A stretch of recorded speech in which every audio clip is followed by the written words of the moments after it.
ஐயா, என்ன நடக்குதுன்னு ஒண்ணுமே புரியல. ஆனா ஒண்ணு, இது எதையோ காமிக்கிற அறிகுறின் மட்டும் புரியுது. எதுக்காக புறாவோட சிறகு இப்படி விழுந்துச்சு, திடீர்னு இப்படி எரியுது?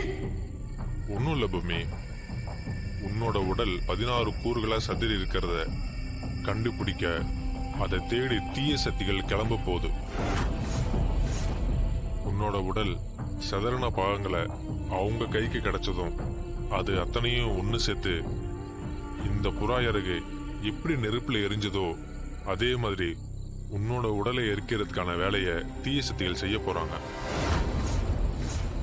அதுக்கான அறிகுறியத்தான் இப்போ கண்ணு முன்னாடி அந்த புறாவோட இறகு காமிச்சு கொடுத்துருக்கு.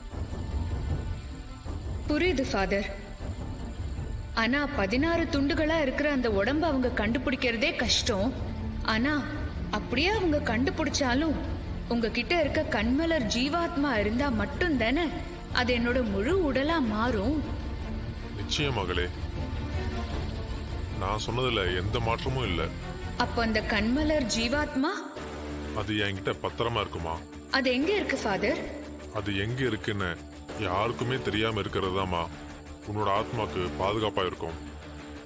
நீ நினைச்ச காரியம் முடிகிற வரைக்கும் அது எங்க இருக்குன்னு நான் உங்ககிட்ட கூட சொல்ல மாட்டேன் பூமி. புரியுது ஃபாதர். நீங்க சொன்ன மாதிரியே அந்த கண்மலர் ஜீவாத்மா எங்க இருக்குன்னு எனக்கு கூட தெரிய வேண்டாம். நான் கிளம்புறேன் ஃபாதர். நீங்க செஞ்ச உதவிக்கு ரொம்ப நன்றி. பூமி, தீய சக்திகளோட தாக்கம் ரொம்ப அதிகமா இருக்கிறதால வரப்போற 3 நாளும் நீ ரொம்ப எச்சரிக்கையாகவும் கவனமாகவும் இருக்கணும். ரொம்ப ஜாக்கிரதை பூமி. சரிங்க father. God bless you, my child.